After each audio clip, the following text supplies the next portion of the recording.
A lot of people, when they talk about digital transformation or any other transformation and change program, we all talk about processes and systems. But the thing that makes or breaks anything really is people. Never underestimate the challenge of people, but also never underestimate the potential bonus that you get from individuals. Everyone feeling left out if they're not doing something with AI. Absolutely. We've got AI. I don't know what I want to do with it, but I must have AI. I need some AI. And it's total nonsense. It's just this massive hype curve. One of the aims of transformation ought to be, in all cases, to make your life easier, and in many cases it achieves that. If you're not prepared for change, then it often is not helpful. If you can think about really difficult program or project or a change where you're realizing, oh my God, this is not going to work or this is not working, is something coming to mind? Yes.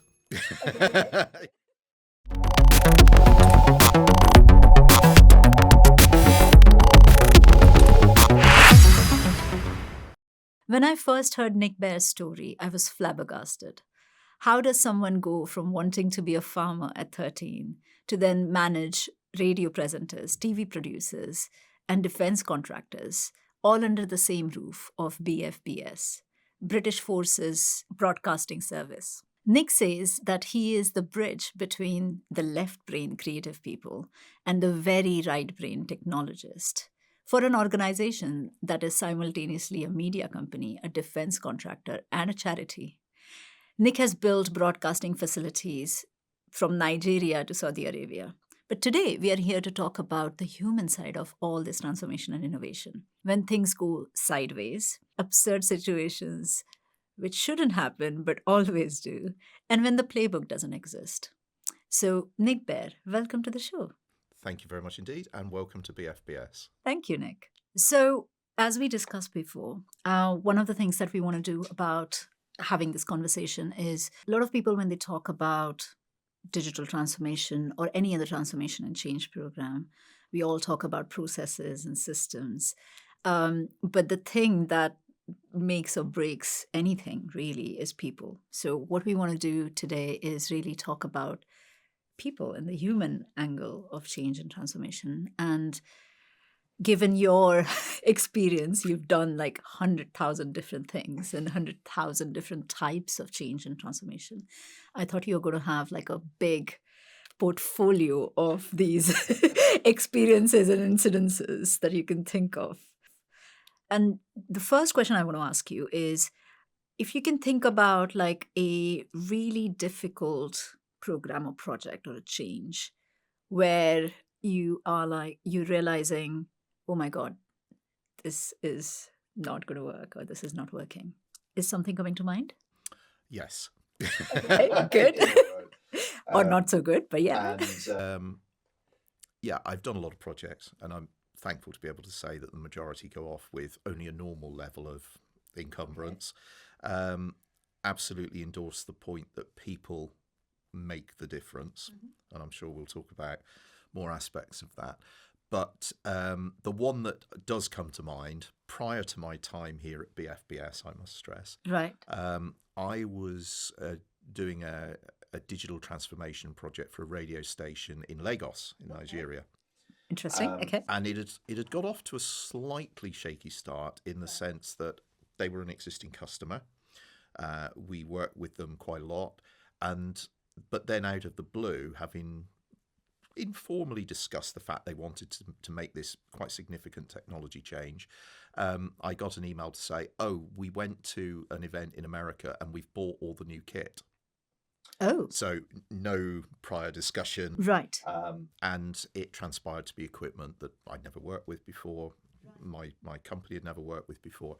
So there was already going to be quite a steep learning curve. When we arrived in Lagos, the equipment room that all the new racks were going into, that we understood had the racks ready for the equipment to be put in, they were still doing the masonry work, the wet works on the building. And so not even plaster, Right. cementing the walls, because that's what you do in Nigeria. So clearly this was not going to dry for some days. There were no racks. There wasn't really any power. Okay. So you're on the back foot as soon as you arrive. So with that as the starting point, we then started to work through how could we reorder the events. But frankly, if you're trying to put equipment into radio studios, you've really got to have the back end, the equipment room done first, so that you can swap out. So that wasn't going to be an option. So we decided to set the kit up somewhere else because we needed to learn it as much as they needed to learn it. Yep. The transformation from a technology point of view, just to set the context, was this was a radio station, like so many at that time, moving from purely analog equipment, analog audio mixers, lots and lots of wiring, to an IP-based, networked digital platform. Yeah. So between the studios and the equipment rooms, lots of network cables and RJ45 connectors. So that was all quite straightforward. But there was going to be a massive cultural change. The way in which you do things was going to be different. It was going to look different. It was going to feel different. Right. All of a sudden it wasn't one fader or slider for each source. It was going to be, I can have my own profile and I can make the mixer look completely different to the previous and the next presenter. So we decided we'd start with a bit of learning and then a bit of training whilst the concrete dried. So then beyond that, there was fairly quickly it became clear that the experience and skill set of the technical staff was very much based in traditional broadcast and radio. And it's very lovely. All the engineers wore white coats. There was incredible respect for engineers, all of which were things I liked. But show them a network and they were lost. It was a completely different world. It was very different for them. Yeah. And the way of thinking and the way that this was going to be supported were clearly going to be very different for them. But what became clear quite quickly was there was a very young guy, very junior, and there was a significant hierarchy. He wasn't entitled to a white coat, for example. And he had a lot of enthusiasm and he clearly had a lot of self-taught networking knowledge. When we talked about Cisco switches and IGMPs and things like that were going to matter on this network, he kind of knew. Right. And he stepped up. But again, within the culture of that organization, that was actually quite a significant thing to do as well, because of that hierarchy. But he stepped up, showed a lot of interest, had private conversations with us to ask, how does this work? How does that work? And yeah, at times there was a case of, we'll get back to you when we've worked it out ourselves. But fast forward 2 weeks, with all the kit going in and all of the configuration being done, he was the one who was most used to us. And in the subsequent years, he took on the lead. From this very junior position, he took on the lead. The other guys could see that was the way it needed to go. And it is a great example, I think, of where a single person really helped us turn something around. And it was a single person who was the customer, wasn't even part of our organisation. Yeah. Although that's always a partnership because obviously you're handing that technology over to the customer anyway. Yeah. But he was a great example of saving a transformation. There must have, this seems like such a, because the scale of change is not just clearly technology, like you said, it's also the culture, like the hierarchies of things. So the other people in the customer organization must be feeling like you must be noticing a lot of, how did that kind of render? So there was some previous for this because in the years before that, what we'd done is we'd evaluated some of their other processes, whether these were, for example, the way they used to do traffic, as it's called. In other words, commercials and on-air production, things that go in between the songs, if you like. And they were doing their traffic by taking orders manually and then literally typing them into a Word document, printing the Word document, giving that to each show presenter, who then had to manually load the pieces of audio in and tick the Word document that had been printed out. So we introduced some software to make that more contemporary, Right. and also obviously to bring significant efficiency and accuracy. Right. It's an area of that business that is it's very important to have accuracy, because of course people are paying for a certain number of airings of their commercials. I see. So to be able to report on that, Yes. rather than count ticks Tick, on a Word right. document, to actually have a report that Right. can be printed Yeah. from an actual, what we call an as-played audit, was very important. So in that area of the operation, we'd already done a bit of transformation. We'd benefited there, again, from a particularly impressive individual who she had seen that what she'd been told to do was probably not the most efficient way of doing it. But that was a young team, and they were very adaptable. So there was a precedent for cultural change. There were other examples as well, but this was by far the biggest, and it did cut across all aspects of that business, right the way up to the MD. Right. In terms of the way things operated. From a senior management point of view, they could see that they needed to invest a lot in skills development, because we had this great individual who'd stepped up, but that was one person in a team of 8 or 9 technical staff. The others all needed to be brought up to that level. And indeed, he needed to be moved on. The knowledge he had, the self-taught knowledge, was highly useful, but it wasn't enough to be able to maintain that live broadcast 24/7. It seems like, I mean, even the idea that they hired you to come and do this transformation seems like there was a desire and intention, but probably they hadn't fully realized that all the whole wave and how all the things it's going to Absolutely. impact. And how many times do we see this? Yes, With the all best the will time. in the world, it's all the time. And no more so than right now, with everyone feeling left out if they're not doing something with AI. Absolutely. We've got AI. I don't know what I want to do with it, but I must have AI. I need some AI. And it's total nonsense. It's just this massive hype curve. There are legitimate uses of it. But you're absolutely right. Going right back to that first, time we knew about it, when, we've bought all the equipment. Exactly. How do you start at that point? Yes.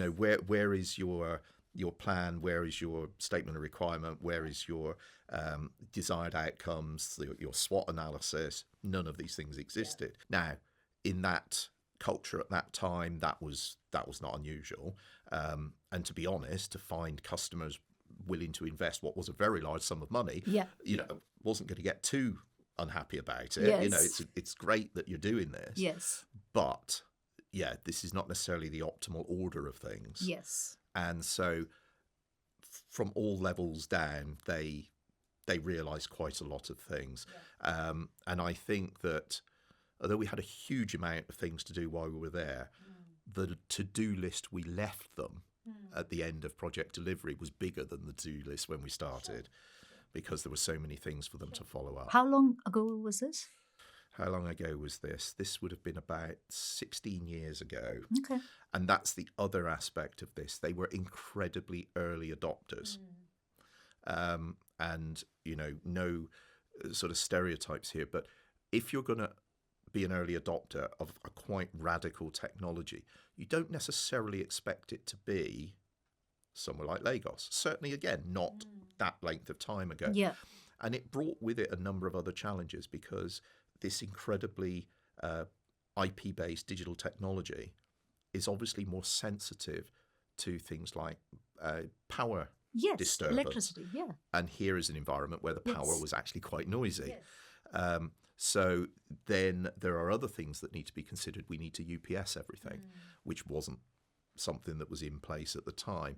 And we might need to do some power filtering. We might need to put filtering on the Ethernet because, things get through.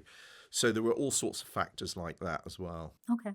And so what I'm hearing is, if I'm sort of mapping it back to the story you told, there was almost an experiment with the process that was changed. And then when people saw the difference that made all the way to MD, I think it is almost like a wave. So people became more open, hopefully, to change, or at least expecting that there is going to be. Yeah. Is that So am I I hearing think it right? like with a lot of major tech innovation, where that tech reaches you in physical form in your day-to-day life, there was a lot of excitement. Yes. There wasn't a lack of enthusiasm for new kit with lots of lights and things flashing. That sounded great. But there was a very large-scale lack of appreciation of the other aspects of what that meant. Yeah. And how does that actually going to change my life day to day? Exactly. And it's going to not be comfortable. Exactly. And although, one of the aims of transformation ought to be in all cases to make your life easier, and in many cases it achieves that, as we all know, it's not always the case. And if you are not prepared for change, then it often is not helpful. It's actually, certainly for an initial period, very much more complex. Sure. I think that's probably the nature of when we say the word transformation versus change, because transformation is like this complete change of like it doesn't look the same anymore. That's the definition. I think it is that struggle that everyone has to go through to go to the other side of it. So the question I have for you is, from your personal perspective, what did it ask of you? Either this one or this transformational journey of doing transformation programs? I think that, like most programs, however well planned, the first thing it asks is longer hours. Yes. It tends to go without saying, especially at certain periods, not necessarily continuously. It does also mean you will end up having lots of conversations with individuals, with people, where either they have done something or encountered a problem that is unexpected to you or to them. So there will be certain things where you might just assume people, obviously they're going to realise that, surely. And as life generally teaches us, never assume anything, especially when it involves people. So you can end up having to deploy a lot of soft skills in order to address problems. And I was at an event last week, and someone came out with a great expression, and that is, the technology is easy. It's just physics.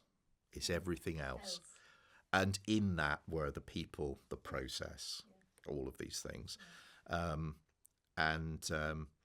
Never underestimate the challenge of people, but also never underestimate the potential bonus that you get from individuals that you don't necessarily plan for. Especially in this particular case. So if you could go back and if you whisper one thing, one advice, one tip to yourself go back in time, what would you say from human side? Like, what advice would you give to yourself? Never assume, check everything.